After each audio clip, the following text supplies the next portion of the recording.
ഇന്ന് ഞാനൊരു ഫ്രൈഡ് റൈസിൻ്റെ റെസിപ്പി ആയിട്ടാണ് കേട്ടോ വന്നിട്ടുള്ളത്. അതിനുള്ള ഇൻഗ്രീഡിയൻസ് ആണ് ഇതൊക്കെ. വെജിറ്റബിൾസും ചിക്കന്, എഗ്ഗ് ബീറ്റ് ചെയ്തതൊക്കെ എടുത്ത് വെച്ചിട്ടുണ്ടായിരുന്നു. ഈ ഒരു പാകത്തിൽ അരിഞ്ഞ് വെക്കട്ടോ. അതിനുശേഷം ഒരു പാൻ എടുത്ത് അതിലേക്ക് 3-4 ടേബിൾ സ്പൂൺ സൺഫ്ലവർ ഓയിൽ ഒഴിക്കാം. അതിനുശേഷം അതിലേക്ക് വെളുത്തുള്ളി, ചെറുതായിട്ട് അരിഞ്ഞ വെളുത്തുള്ളി ഇടുക. അതൊന്ന് ജസ്റ്റ് ഒന്ന് ഫ്രൈ ആയതിനു ശേഷം അതിലേക്ക് നമ്മൾ വെജിറ്റബിൾസൊക്കെ ആഡ് ചെയ്യണം കേട്ടോ.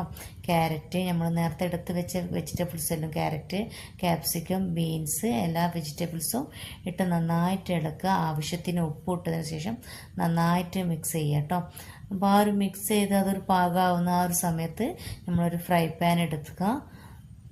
അതിലേക്ക് ലേശം വെളിച്ചെണ്ണ ഒഴിച്ചിട്ട് നമ്മൾ നേരത്തെ ബീറ്റ് ചെയ്ത് വെച്ചിട്ടുള്ള എഗ്ഗ് ഉണ്ടായിരുന്നു, എഗ്ഗിൽ ലേശം ഉപ്പും കുരുമുളക് പൊടി വേണമെങ്കിൽ അതും കൂടി ഇട്ടിട്ട് ഒന്ന് ബീറ്റ് ചെയ്ത് ചേർന്നു. ആ ഒരു എഗ്ഗ് ജസ്റ്റ് ഒന്ന് ഫ്രൈ ചെയ്ത് എടുത്ത് വെക്കുക കേട്ടോ. അതൊന്ന് നല്ല രീതിയിൽ ഫ്രൈ ആയതിന് ശേഷം നല്ലോണം ഇളക്കി അതിന് ഫ്രൈ ആയതിനു ശേഷം നമുക്ക് ആ ഒരു സമയത്ത് നമ്മൾ ഈ ഒരു വെജിറ്റബിൾ നോക്കണം കേട്ടോ. വെജിറ്റബിൾ നമ്മൾ അടുപ്പത്ത് വെച്ചിട്ടുണ്ട്. അപ്പോൾ അത് നന്നായിട്ട് എടുക്കുക.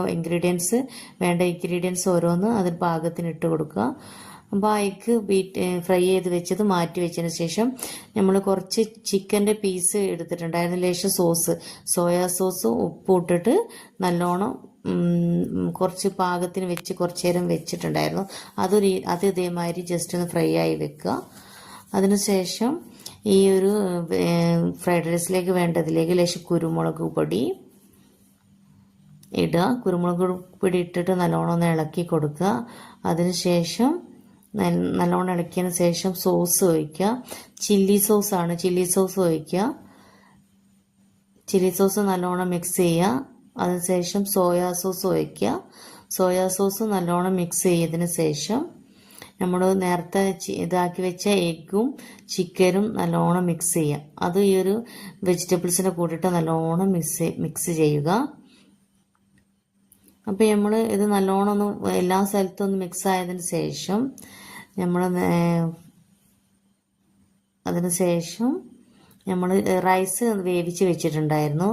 ആ റൈസ് ഇതിലേക്ക് ഇട്ട് കൊടുക്കുക. റൈസ് വേവിക്കുന്ന സമയത്ത് പാകത്തിന് വെള്ളം വെച്ചിട്ട് അതിലേക്ക് ഉപ്പും ചെറുനാരങ്ങൻ്റെ നീരും, അരികൾ തമ്മിൽ ഒട്ടാതെ വെക്കാൻ വേണ്ടി ചെറുനാരങ്ങൻ്റെ നീരും ഉപ്പ് ഇട്ടിട്ട് വേവിച്ചിട്ടുണ്ടായിരുന്നു. അത് ഒരു 80% വെന്തതിന് ശേഷം നമ്മളത് ഊറ്റി വെക്കണം. എന്നിട്ട് തണുത്തതിന് ശേഷമാണ് ഞാൻ ഈ ഫ്രൈഡ് റൈസിലേക്ക് ഇട്ടത്. അപ്പോൾ നമ്മളിത് റെഡി ആയിട്ടുണ്ട് കേട്ടോ. നമ്മളെ